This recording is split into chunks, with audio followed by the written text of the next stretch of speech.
Hello, this is SouthernGal in Portugal, Bridget Jones, and I'm so happy to welcome all of you to my brand new YouTube channel. This has been such a long work in the making. I'm finally ready to launch it this year, to chat with you guys, to cut up with you guys. So happy that you guys have joined me here and taken this journey with me as I share my love of rustic cuisine with Southern charm. So I wanted to kind of like start from the beginning and introduce myself to some, and also to reintroduce myself to many. I'm SouthernGal in Portugal. I moved here to Portugal about almost 2 years ago now. I'm originally from Alabama. I moved here by way of California. I am a Southern girl at heart. I've always been the one that has always stood out as a Southerner. You probably can pick it up from my accent. I have a very strong Southern accent. And I remember when I moved to California, one of the things that I would hear often was, "You're not from these parts." So no, I'm not from these parts. I am literally sweet tea, born and Southern raised. I love my Southern roots. Like I said, at the city that I hail from, Alabama is my home state. My grandmother, Mary Birdsong, was the one that I credit that taught me the love and passion for cooking. So I don't hail from a cooking school. I like to think that I was gifted with the talent that God gave me to cook. And it all started with watching my grandmother, in the kitchen. She was such a fabulous cook. And for me as a kid, it was a way for us to spend time together, but also to get all the juicy gossip. My grandmother was the epic storyteller. So when I tell you, spending the night with her was a treat, because not only did she let me sleep with her in that warm, comfy bed with the fan blowing on me, but I would ask her every morning, "Please wake me up." I just wanted to just be in the room with her when she was cooking. And usually she would get up about 5:30 and be in the kitchen making homemade biscuits and whatever. And so it was always a treat when she would gently wake me up for me to go and sit on this bar stool in the kitchen. I would sit on that stool and just hear the stories, laugh, get all the tea, all the family tea. And it was such a bonding experience that I didn't realize would have such an incredible impact on my life until later. So Mary Birdsong, may you rest in peace. She is the reason why I am here. She's a big part of why I'm in SouthernGal in Portugal. She is the reason why you guys love those biscuits so much. My grandmother's biscuit recipe is the recipe that put me on the map here in Portugal. I'm so grateful for that. Who knew that a biscuit would put me on the map here in the city, and I'm so grateful for that. But yeah, so I learned to cook from my grandmother. I also had another great cook, my mother. Now, my mom's cooking was it wasn't as adventurous as my grandmother. My mom, her food we called hospital food. She liked to cook more wholesome, bland cooking food. So her food was anybody who was monitoring the ADA diet. If you wanted to make sure that you followed the ADA diet, the hospital food, the food that was safe. But my grandmother was not afraid to cook with fat. She was not afraid to season her food. She was such a miracle worker in learning how to take scraps and make the most fabulous meals from it. So I learned my art of not being afraid of cooking with fat, being able to taste food and know what is missing in it.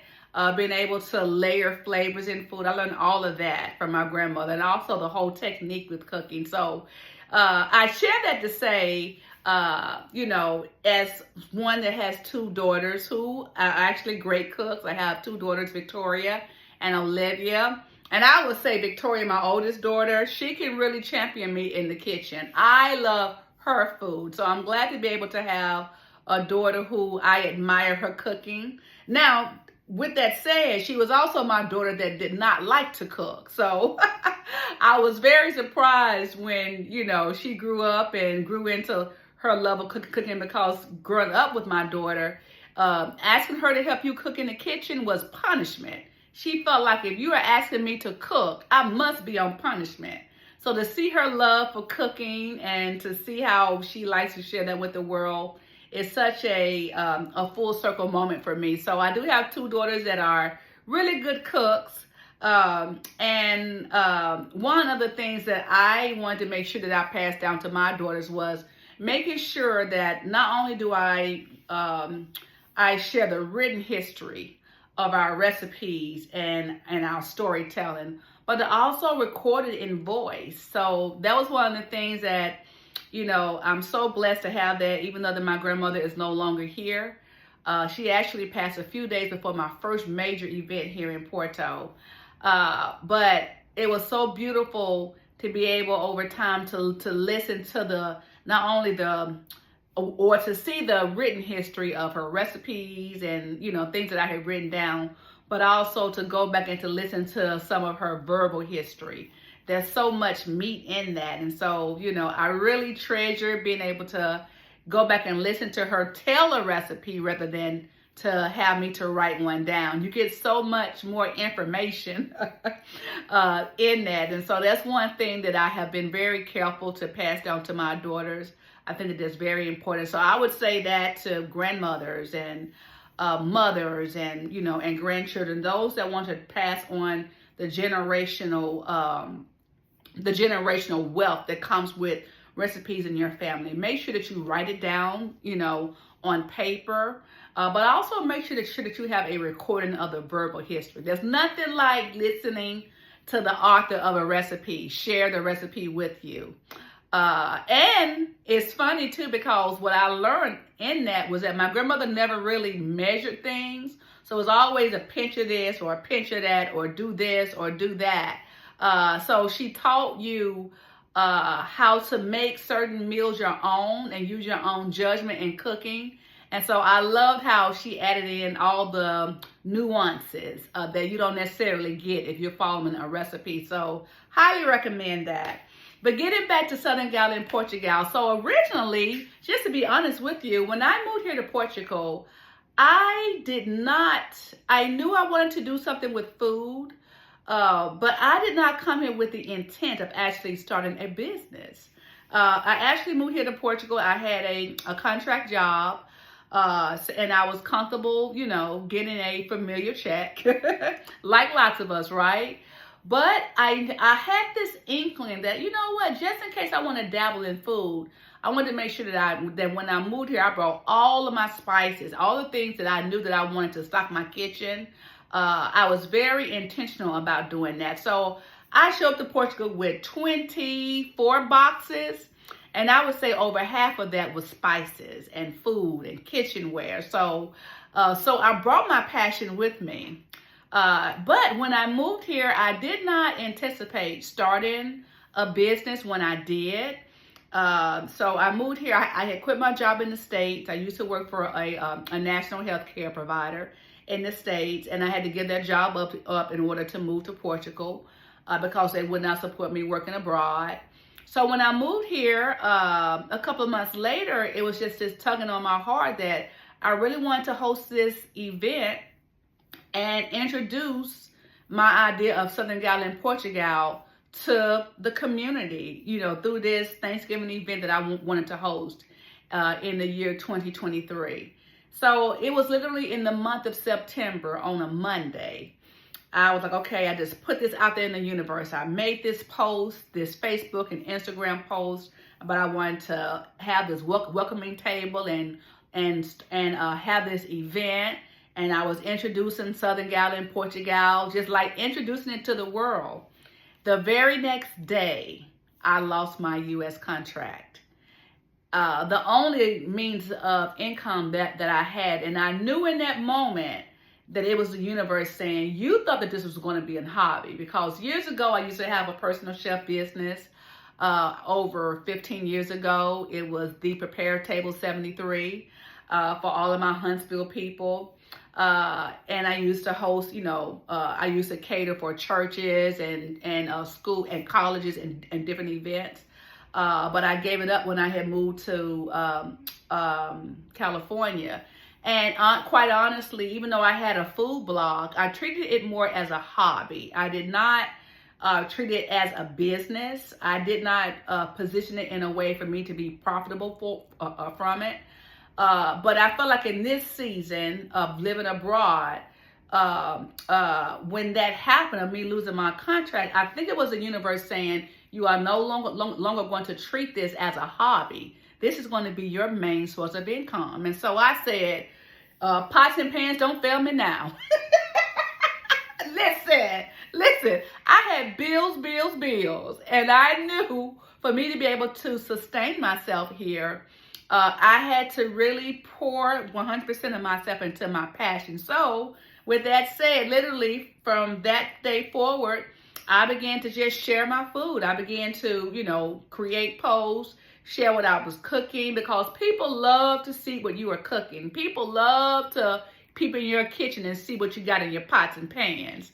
And so I literally just started cooking and sharing what I was doing and sharing my prep for this event. And lo and behold, this event ends up selling out in 3 weeks. For 50 people end up coming to this Thanksgiving event. Event sold out in 3 weeks. And that event morphed into me gaining clients that to this day, I still cook for. The clients that I had gained from that event, they are still regular clients and clients that I cook for weekly. So it's like that my life just catapulted after me stepping out and making a bold declaration that I was introduced in SouthernGal in Portugal to Portugal. So I'm so happy to be in this city. I did not. This is my wildest dream to be a person that is new to a country and was not at the time well connected. I didn't come here well connected. I did not come here with a lot of money. But to be able to come in this city and to find my niche and to find my support system and my customer base, it has absolutely blown my mind how the universe has actually honored my obedience and me just saying yes to what I felt like that the universe was calling me to do. So Porto is my city. I'm so grateful to be here. I am a firm testament of this. I am a firm testament to the fact that whatever city is meant for you, God will give you the keys to that city. So I truly believe that Porto was the city that God had ordained for me to be in. And because I obeyed that, I believe that He has blessed me. And so this city has in turn blessed me in so many ways. And so I'm so grateful for the Porto community. There's no place like home. Yes, I do cook throughout all of Portugal. I have customers in Coimbra, Lisbon, the Silver Coast, Algarve. I think I jokingly say, I know I about fed half of Porto. But I cannot tell you how many times I have met people they have seen an Instagram post and they end up being a customer as they're passing through. But I'm so grateful that I get a chance to, in my view, I get a chance to offer my gifts to the world and feed the world. But I'm so glad of the Porto community that I can always rely on as being home. So yeah, so I'm here in this city. So excited. I love to cook. Cooking is my passion. I want for you to know that anytime I get in the kitchen, I'm serious about what I'm doing. I take great pride in my craft. I'm the chick in the grocery store making sure that the meat is freshly ground to my specification. I'm one of the good cuts. If I don't see it in the case, I want for you to go in the back and get me a better cut. I'm getting the better cuts. I'm making sure that things are ground fresh. I'm getting the freshest ingredients. I'm making sure that I don't buy groceries for your order until 24 hours when it's due. So, I'm very particular. I am a Virgo, so that says a lot. I am your typical Virgo. We can be very type A when it comes to certain things, and I'm very type A when it comes to my craft. I do take such great pride in cooking because I love it. I want for people to not only taste the love in the food, but I also want for them to also taste the quality in it. So I take great pride in that, and I'm so glad that my customers can attest to that as well. But yeah, I love my craft. I love cooking. It is my absolute passion. It is something that I would do for free, but why? Why? Why would I cook for free? And that's a word for someone too. You know, a lot of times that we feel like that our gifts that we should give it away. And there's nothing wrong with that, because even in my gift, even though that I am paid as a personal chef for people, I'm always finding ways to give away something. So I'm always putting extra food in people's containers, or if I got extra food left over, I'm trying to feed people in the community. I'm always listening to ways of how I can always be a blessing every time that I'm in the kitchen. But there is something to be said in understanding that your gift is supposed to support you 100%. You know, God wants you to totally be engrossed in your gift. And your gift is meant in turn to be able to sustain you so that you can give more of your gift. So cooking is what I do full time. I'm so blessed to be able to say that. 2024, like I said, 2023, September 2023 was when I started my business. Last year, the year of 2024, was my first full year of being totally dependent on personal chef. We made it. I'm still eating. I'm still breathing. The lights is still on. I still got a roof over my head. Hallelujah. So yeah, so I'm still here. I'm still standing. I still got money in my bank account.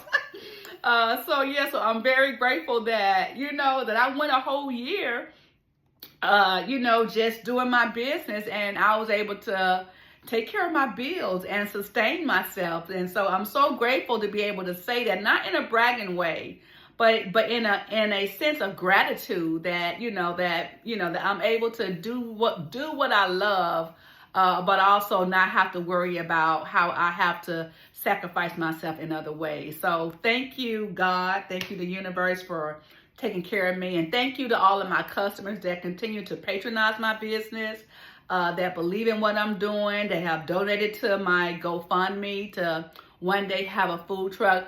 Thank you so much for believing in what I'm doing, and also having the faith and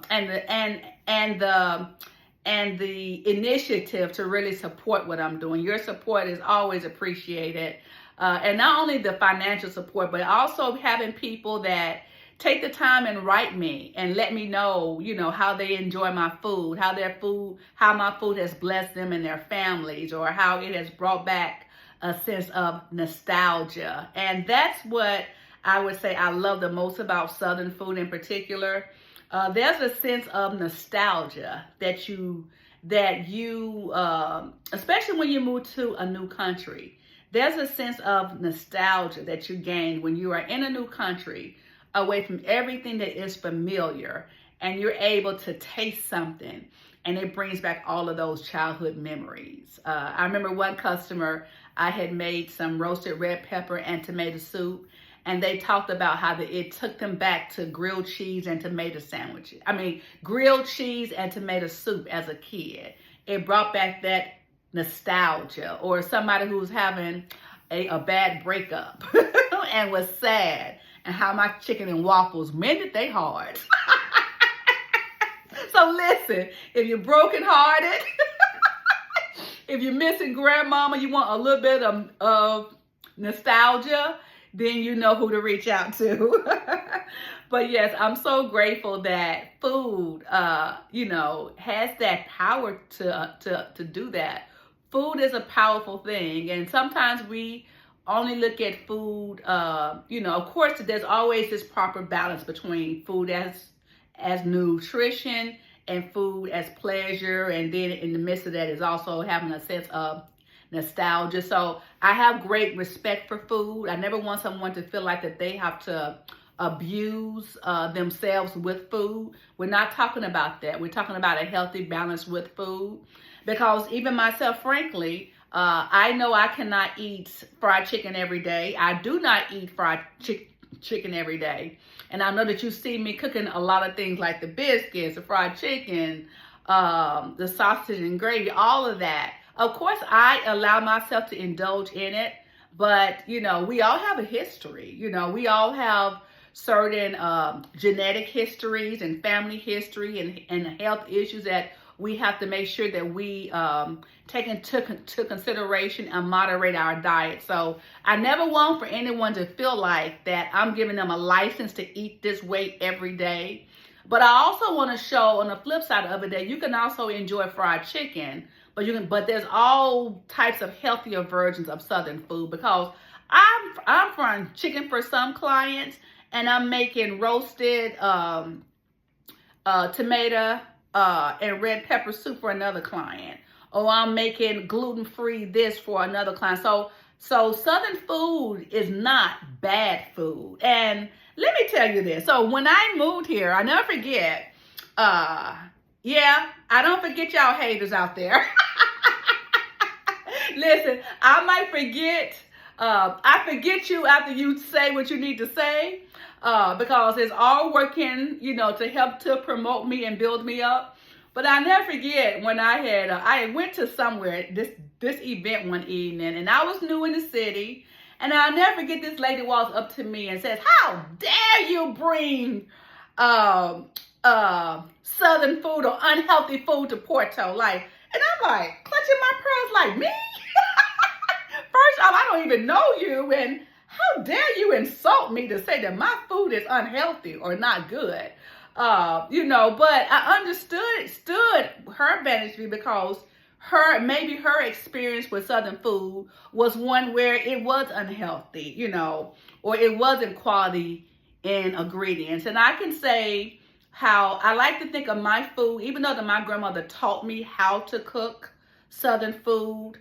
The Southern food of my ancestors, that they were only able to use the ingredients that were at their disposal. So, of course, the history of Southern food was, people who were using the scraps and finding ways to stretch that and make meals for their family. The new Southern cooks, the ones that are generations down, we're using olive oil. We're using whole food ingredients. We're not using canned goods. So that's one thing that I'm proud of. I do not use canned goods. I like to make sure that I'm using fresh, or in some instances, if the quality is better frozen, I would use it. But like frozen peas or something like that.